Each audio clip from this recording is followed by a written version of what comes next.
and welcome back to the channel. My name is Amanda, and today we'll be doing another episode of my knitting podcast, which I'm now calling Yarn and Yap. And we'll be talking about my most recently finished objects, my works in progress, and some new yarn acquisitions. But before we get into everything, I just want to talk briefly about the rebranding that we've gone through in the last week on this channel and my Instagram. So previously the channel was called 500 Hobbies, and basically I had come up with the idea to start posting and naming that because I was doing tons of hobbies like throughout the pandemic and the years after, things like cooking, baking, knitting, and crocheting. My friends used to joke that I had like 1,000 hobbies. So I thought it would be fun to make a channel where the primary goal was for me to keep trying more and more hobbies. But I think as I've gotten like deeper into knitting primarily, it just feels kind of like untrue in terms of what I'm doing. And I felt like I was trying to do different activities just to kind of like go along with the mission statement for what I sought out to do. So we've recently rebranded to Amanda's 5 to 9, which I think really represents like what I'm trying to do here more, which is just kind of to share the activities that I'm doing after the workday ends. So I really like the rebranding, and hopefully people find that it's more true to what this channel is really about and will make it easier to find for people interested in this type of content. Anyway, let's get into finished objects. We have several to talk about, most of which I don't have with me because I knit them over the holidays at home in New York and then subsequently gifted them there. But I will pop in some pictures here. So first, let's talk about an accessory that is a little atypical from my usual crafting, and that's this set of golf head covers that I did for my dad.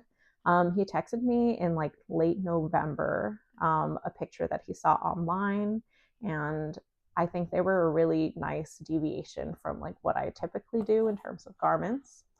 So I went on Ravelry to see if there was a good pattern for it. I do have a set of golf clubs here, which was also really helpful to make sure they fit the right sizing. And I couldn't really find one that I liked, so I did end up kind of self-drafting the pattern, which I think was also kind of fun to do. Hi, this is editing Amanda. I have no idea where the footage went, where I talk about all the details of those golf head covers. But the TLDR is that I was able to self-draft a pattern and fit them on the 3 golf clubs that my dad requested. I thought it was a great learning experience apart from drafting a pattern for the first time in a while, because I was able to learn how to do jogless stripes, which is something that I had not done before. And I also finally mastered duplicate stitch, which I had tried to do before and failed. I have all my notes, so I did think about writing up a pattern for those head covers, but I don't know how big the shared Venn diagram between golfers and knitters are. So if that is something that is interesting to you, please drop me a comment. I am thinking about just writing it up and putting it for free on Ravelry, because I don't think that I have the energy to kind of go through testing and everything you would need to do for a paid pattern. But I can put it up as a resource if that's something that people are interested in. The next finished object I want to talk about is the collection of Sophie hoods that I created over the holidays. I had resisted this pattern for a while, but I guess it just popped up on my Instagram enough that I thought, it really would be nice to have a hooded scarf. And when in doubt, I always go to Petite Knits patterns because they're always very clearly laid out. So I had some merino, fingering weight merino, and soft silk mohair from Knitting for Olive in my stash in the color Dusty Blue. It was from the Carl Johan sweater that I completed early in 2025. So I cast that on right away, really liked the fabric.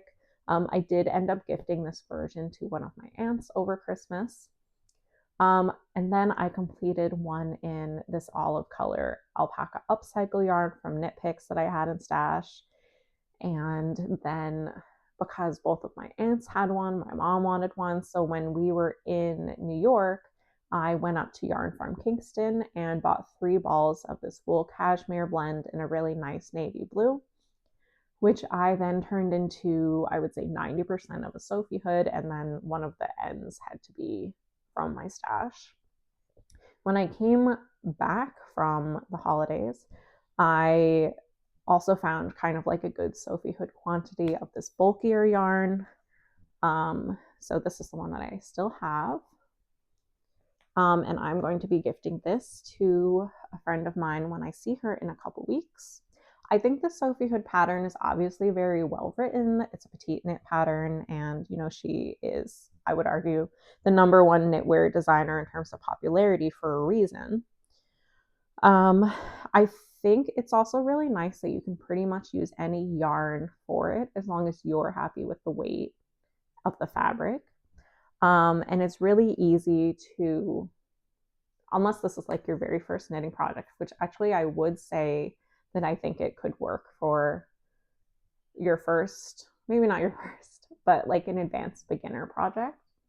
You can kind of finagle with it to make the scarf a bit longer or the hood a little bit bigger.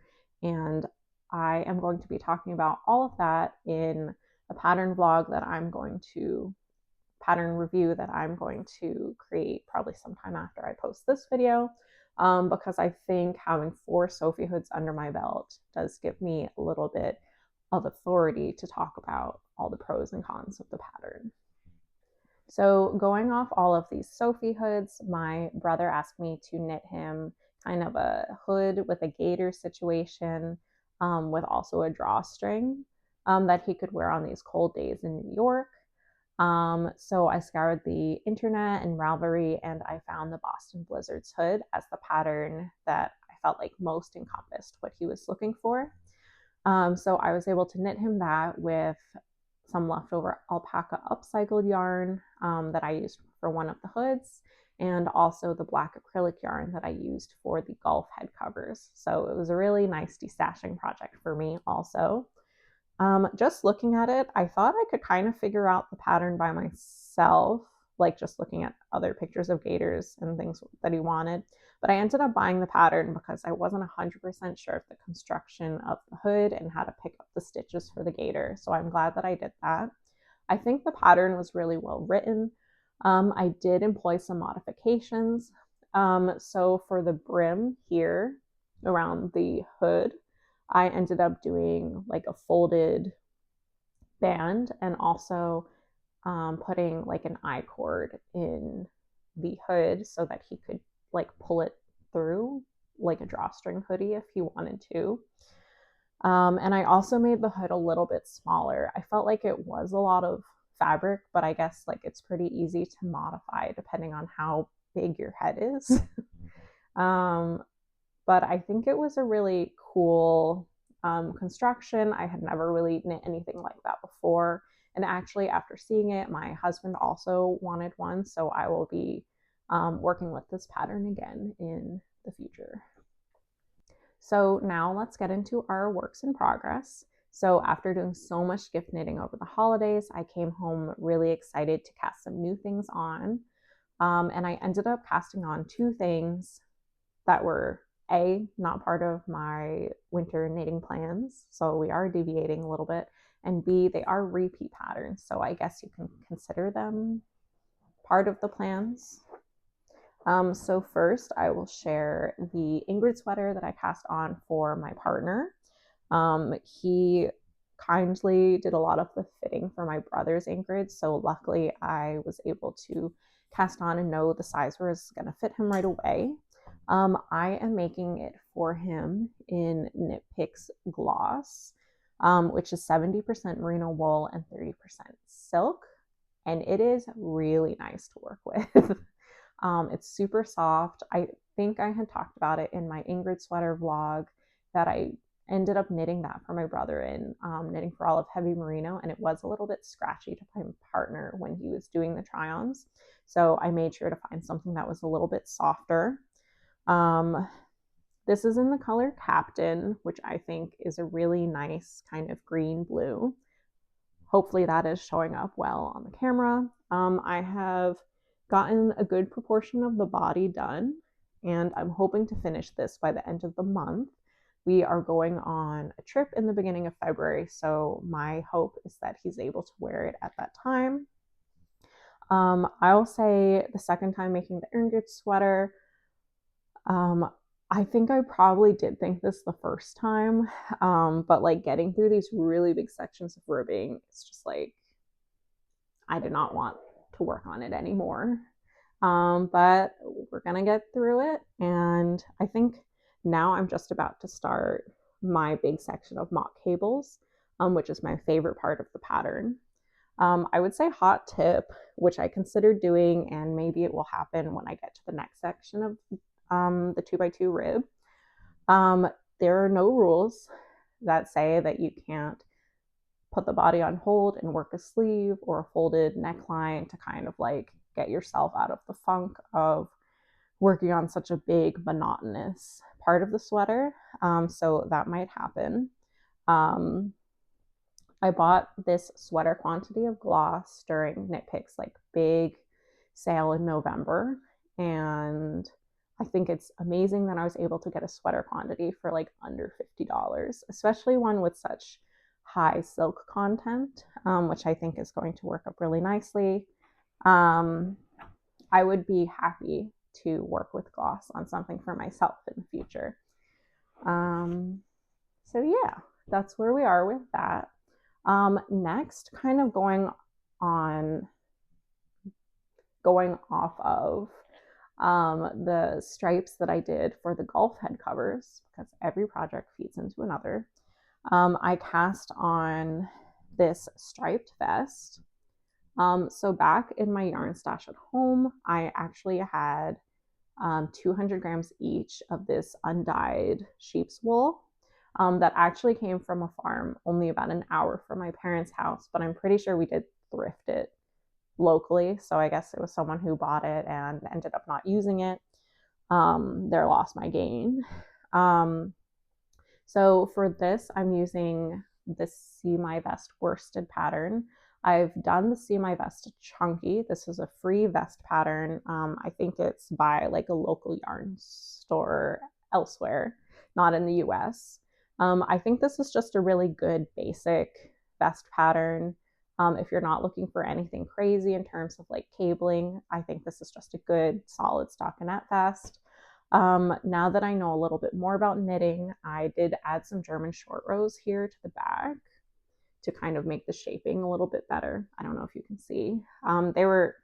It wasn't that much, but hopefully that will help the fit.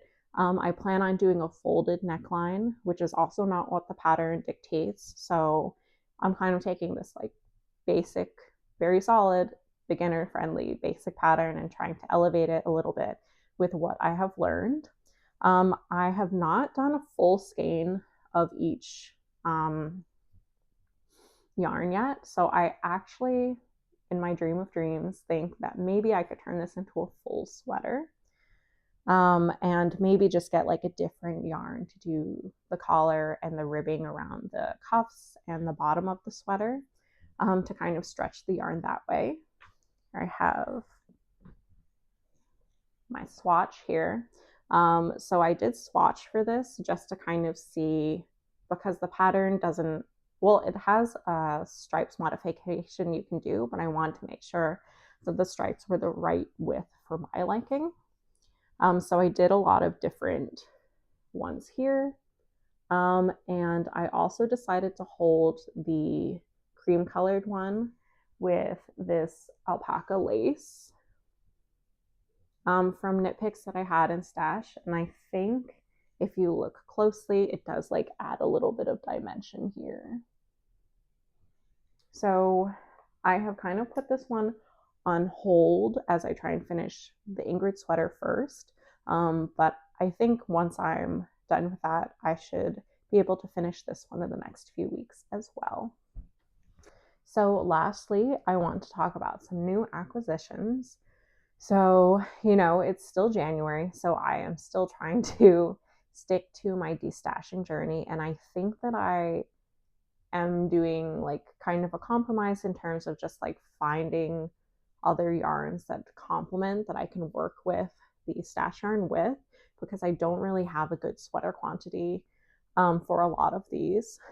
So first in stash, I have this mohair from Lana Grossa. And it's in this like cool mossy color. This isn't new, but to go with it, I have this new yarn from Knit Picks called Woodland Tweed in the color Bunchberry Heather. Actually, I was on Instagram earlier today and I saw Amy from Any Knits use this exact colorway and yarn to make a autumn pullover, the Ozetta pattern. So this is really soft to the touch. I'm excited to work with it. In terms of content, this is 80% merino wool, 15% baby alpaca, and 5% viscose. So I'm excited to see how these two will work up together, but I think the color match is pretty good. So we have that. This I'm planning on making a happy jacket, which was a free pattern by Hobby. Hobby. I'm not really sure how to say that. So I'm looking forward to casting this on after I cast off some stuff. Next, you have seen in stash this kind of like thicker acrylic mohair. When I put it into Ravelry, it classified it as worsted, which I don't know, maybe it is actually looking at it now, but when it originally classified it that way, I thought there's no way. This is a much older yarn, I think, so maybe it was more popular to do like heavier mohairs back then, whenever it is. I feel like these days you mostly see like lace weights, which is why I thought it was so funny that it was classified as worsted. But I'm planning on making a striped sweater with this high desert wool. This is 100% American wool. This is in the color Campion. And I think these will go really nicely together. I have been really into the idea of making these like striped sweaters because I follow Amazingish Grace and she's doing a ton of really cool ones. And she was kind of the inspiration for me sticking a mohair and a thicker yarn together. So maybe it'll be like kind of sheer in some places and then thicker and more opaque in other places. So I'm thinking I could look around for a pattern, but in general, I'm looking to just do kind of like a drop shoulder sweater like this, which I don't really think you need a pattern if you've done enough. It's just like a front panel, a back panel, and then the sleeves. So I have a couple skeins of this, and I think these will go together really nicely. Speaking of Grace, I also got some inspiration from her through her gift video that she did in December and talked about this little Japanese color dictionary, which I actually did use to come up with this color combination. I'm constantly thinking, especially because as I'm destashing, constantly thinking about like what colors go with what colors, and acknowledging that I have mostly just worked with like solid type stuff. So this dictionary will kind of show you like which colors go together, and I think that will be really useful related to knitting, but maybe also just like elevating my own sense of style. And as I mentioned in my video earlier this month, I am really looking into incorporating more colors and patterns and designs into my knitwear this year. So I think this color dictionary will be really useful. And so the very last thing that I have to share is this little book from Knit Picks called Milestones and Memories, a celebration of life's special moments. I really was drawn just from this cat motif and thinking what I could do. We'll be moving soon, and I do want to make some accessories for our new place. But it has tons of charts related to all the different milestones in your life. So I'm not really someone that does a lot of this type of stuff, but I think it is fun for people who want to kind of patch together a blanket or a tapestry or something like that, maybe for a baby's room or something in that vein. So I'm excited to kind of work with these charts, and that is something that's kind of new for me. So that's all I have to share with you today. I am really excited to continue knitting and creating in the new year. And hopefully in the next few weeks, we will see my first cast off of 2026. Other than that, if you would like to have more real-time knitting updates, you can follow me here on Instagram at Amanda's5to9. I'm really excited about this new rebrand, and make sure you're subscribed to this channel for any future videos. Thanks for hanging out with me, and I'll catch you in the next one.